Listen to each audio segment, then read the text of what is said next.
जत शहरात सध्या मुरुम व गौण खनिज माफियाने अक्षरशः धुमाकूळ घातला असून दररोज शेकडो ब्रास मुरुम माती व दगडांची चोरी केली जाते। त्यामधून शासनाचा लाखो रुपयांचा महसूल बुडविला जात आहे।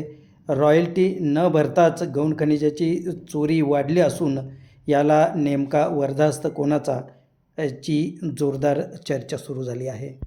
गौण खनिज चोरीवरती शासनाने खास दक्षता पथक नियुक्त केले असून अनेक अधिकारी व कर्मचारी यांची दक्षता पथकावरती नियुक्ती केली आहे। मात्र सदरचे दक्षता पथकच कोमात असल्याची जोरदार चर्चा सुरू आहे। जत शहरामध्ये जी शेकडो बांधकामे सुरू आहेत, या बांधकामासाठी दररोज शेकडो हजारो ब्रास मुरुम व माती तसेच दगड यांची वाहतूक केली जाते।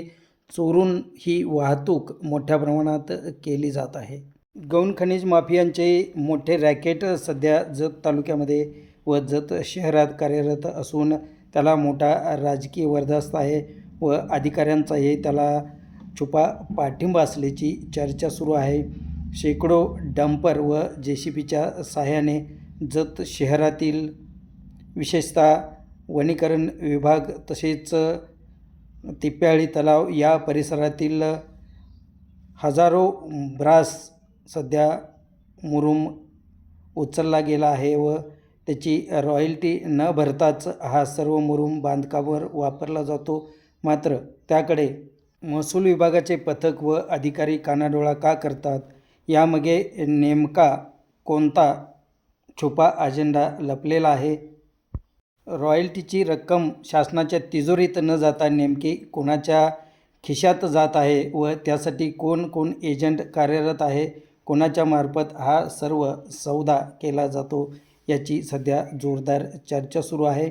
महसूल अधिकारी या सर्व प्रकाराकडे कानाडोळा का करतात, याचीही दबक्या आवाजात चर्चा सुरू आहे।